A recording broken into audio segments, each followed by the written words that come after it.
Welcome to Guhan trading view Tamil. இன்றைக்கி நிஃப்டியோட லெவல்ஸை பார்க்கலாம். அதுக்கு முன்னாடி நான் உங்கள் செபி ரெஜிஸ்டர் அனலிஸ்ட் கிடையாது, இது உங்களோட எஜுகேஷனல் பர்பஸஸ்க்கு மட்டும்தான். ஸோ இன்றைக்கி நிஃப்டியில் பார்த்தீங்கன்னா உங்களுக்கு பிவோட் 24,331.7, மேலே ரெசிஸ்டன்ஸ் பார்த்தீங்கன்னா 24,389.4, அங்கேருந்து 24,421, 24,455.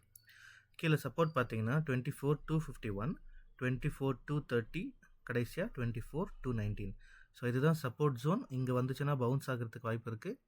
இது ரெசிஸ்டன்ஸ், இங்கேருந்து மறுபடியும் பிச் ஆகி கீழே வர்றதுக்கான வாய்ப்பு இருக்குது. ஸோ இதை உங்களோட ரெஃபரன்ஸுக்கு மட்டும் யூஸ் பண்ணிக்கோங்க. உங்களுக்கு வேறு மாதிரி இண்டிகேட்டர்ஸ் ஏதாவது செக் பண்ணணும், இல்லை வேறு ஒரு ஸ்ட்ராட்டஜி பேக் டெஸ்ட் பண்ணணும் அப்படின்னாக்கா சொல்லுங்கள். அது வரைக்கும் நம்ம ஈவினிங் இதை வெயிட் பண்ணி பார்த்துட்டு மார்க்கெட் முடிஞ்சதுக்கப்புறம் இந்த லெவல்ஸ் எப்படி ஒர்க் ஆகிருக்குங்கிறத செக் பண்ணி பாஸ் ஆஃப் ஆயிலாங்கிற ஒரு வீடியோ போஸ்ட் பண்ணுறேன். தேங்க்யூ.